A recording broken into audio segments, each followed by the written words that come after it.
ravi de te voir à Paris, parce que généralement on se voit quoi, dans des salons, on se voit... Plus dans des salons, mais je suis plus souvent aux quatre coins du monde pour aller chercher les matières ou les ressources naturelles disponibles pour la parfumerie, avec des choses relativement rares, comme ce que j'ai ramené aujourd'hui. Que tu as ramené aujourd'hui, on garde ça pour l'instant assez caché. Qu'est-ce que tu nous as rapporté aujourd'hui? Est-ce qu'on peut regarder? Et le mieux, c'est que tu ouvres ton cadeau là. C'est pas un cadeau. C'est quand même un cadeau parce que. Si tu veux me l'offrir, je le prends. Non, mais c'est un cadeau dans le sens où ça devient de plus en plus rare aujourd'hui de trouver ce type de matière. Pas simplement parce que la parfumerie l'utilise de moins en moins, mais parce qu'il y a de moins en moins de recherche de ce type de blocs. Ce sont des blocs d'ambre gris. L'ambre gris est une concrétion de cachalot, ce qu'on appelle la spermoelle, qui rejette en mer, en fait, une espèce de magma qui est là dans son intestin. C'est rejeté en mer, et là, ça va flotter.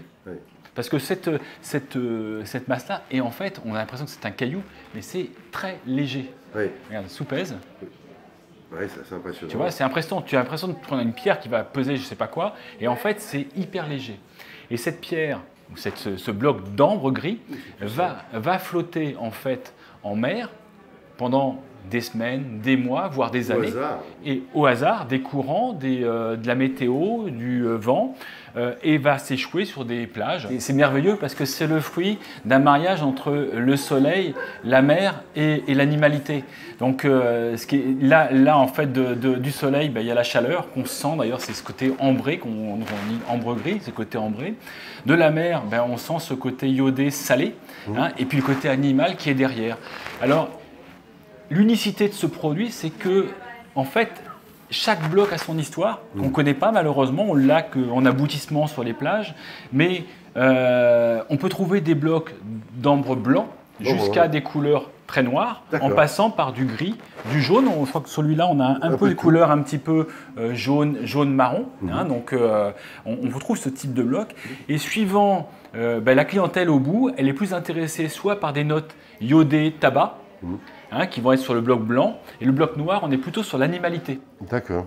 En parfumerie, en fait, une fois qu'on a ce bloc-là, on va le réduire en petits morceaux, voire en poudre, et on va le laisser infuser dans de l'alcool, et on va tourner tous les jours, donc au noir, laisser pendant plusieurs mois, donc de 6 mois à 1 an, en fait, pour laisser macérer cet ambre gris, le bouger tous les jours, de manière à avoir cette infusion d'ambre qui servira pour les très grandes marques de parfums. Non, je pense que c'est une des seules matières à réunir ce qu'on disait tout à l'heure, le soleil, le côté iodé, le côté ambré animal, c'est la seule matière à faire ça. Et en plus de ça, dans un parfum, il sert à fixer les autres notes.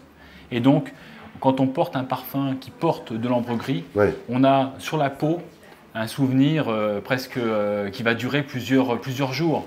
Donc l'intérêt, c'est de pouvoir de doser en fait cette note-là pour qu'on ne la sente pas directement dans le parfum, mais qu'elle puisse durer sur la peau et justement mettre en valeur les autres notes. C'est un bloc qui se forme par couches, et on voit ces couches qui se forment au sein de l'estomac de l'animal, et c'est une des façons de reconnaître en fait l'ambre gris, en dehors bien évidemment de l'odeur. Et puis on trouve aussi par endroits, comme ici par exemple, un morceau de bec de sèche. De calamar. Donc là, du coup, ces morceaux de bloc, ces morceaux-là sont significatifs.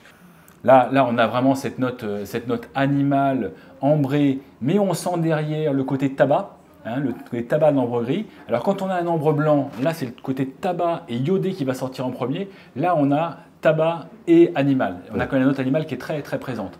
Ça, c'est la manière de caractériser la note de l'ambre gris. Venez sentir, venez vous rendre compte de ce que c'est. C'est vraiment super intéressant de toucher ces blocs-là qui sont très rares. C'est très compliqué de les trouver et c'est très rare de les trouver en France en plus. Donc venez à la boutique, venez sentir, venez vous rendre compte de ce que c'est que l'ambre gris. Et pour les parfumeurs, ils vont se rendre compte de ce qu'ils peuvent faire avec. C'est vraiment unique.